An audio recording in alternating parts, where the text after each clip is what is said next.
ఈరోల్ మండలం కాంపల్లి గ్రామంలో కాంగ్రెస్ పార్టీ నూతన గ్రామ కమిటీని ఘనంగా ఎన్నుకున్నారు. మండల కాంగ్రెస్ పార్టీ అధ్యక్షులు కొండపల్లి కరుణాకర్ రెడ్డి, గ్రామ పంచాయతీ సర్పంచ్ రేపాల ఎల్లమ్మ వెంకట వీరయ్య ఆధ్వర్యంలో జిల్లా నాయకులు కొప్పుల వెంకరెడ్డి అధ్యక్షతన నిర్వహించిన ఈ సమావేశంలో పులసాని శ్రీనివాసరెడ్డి, పున్నం మహేష్ అతిథులుగా పాల్గొన్నారు. యువతకు అధిక ప్రాధాన్యత ఇస్తూ కొత్త కమిటీని ప్రకటించారు. గ్రామ కాంగ్రెస్ పార్టీ నూతన అధ్యక్షుడిగా మల్ల వెంకటేశ్వర్లు యాదవ్ ఎన్నిక కాగా, ఉపాధ్యక్షుడిగా బత్తిన ఉపేందర్ గౌడ్, ప్రధాన కార్యదర్శిగా జక్కోజ్ రమేష్ ఎంపికయ్యారు. సహాయ కార్యదర్శిగా బయ్యకృష్ణ, గోల్కొండ వీరభద్రం, కోశాధికారిగా దుంపటి వీరన్న బాధ్యతలు చేపట్టారు. కార్యవర్గ సభ్యులు మీసాల నరసయ్య, సందరాంబాయి, పుల్లూరు మహేష్, గణపారపు లింగయ్య, రేపాల వీరన్న, కోమోపేంద్ర, చింతమల్ల వెంకన్న ఎన్నుకోగా, ముఖ్య సలహాదారులు ఎడ్ల మల్లయ్య, చింతమల్ల పెద్దమల్లయ్య నియమించారు. ఈ కార్యక్రమానికి గ్రామ పెద్దలు, కార్యకర్తలు పాల్గొన్నారు.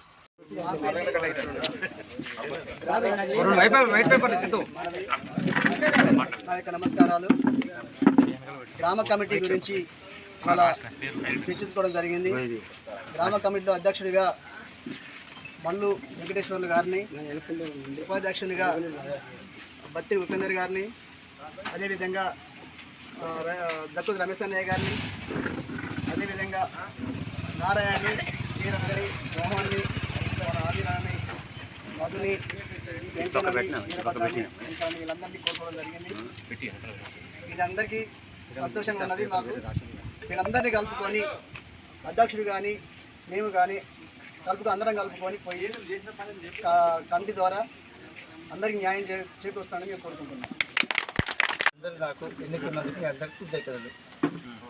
నేను కాంగ్రెస్ పార్టీగా నాకు మండలం నుంచి ఇన్ఫర్మేషన్ ఏ విషయం వచ్చినా కూడా నేను గ్రామంలో ప్రతి విషయాన్ని తెలుసుకొని పార్టీకి కృషి చేస్తానని నేను ప్రముఖంగా ఈ సభకు తెలియజేస్తున్నాను. తర్వాత జిల్లా బీసీసీఎల్ ఉన్నది, జిల్లా మహిళా ఉంది. ఈ జిల్లా కమిటీలో కూడా మన పేర్లు వచ్చేటట్టు అవకాశంగా ప్రయత్నం చేద్దాం అందరం కలిసి. మండల కమిటీలో తర్వాత జిల్లా కమిటీలో కూడా అనుబంధ సంఘాలలో ఇంకా చాలా పోస్టులు ఉన్నాయి. ముఖ్యంగా మనందరం కూర్చొని కొన్ని పేర్లు ఇస్తే ఆ పేర్లు కూడా జిల్లా పార్టీలు కానీ మండల పార్టీలు కానీ రానోళ్ళు. ఇవాళ మన తెలంగాణ వచ్చిందంటే అందులో అంబేద్కర్ గారి కృషి, ఆయన అందులో ఓట్స్ రాజ్యాంగంలో రాయకపోతే ఇవాళ మనకు వచ్చేది కాదు. కాబట్టి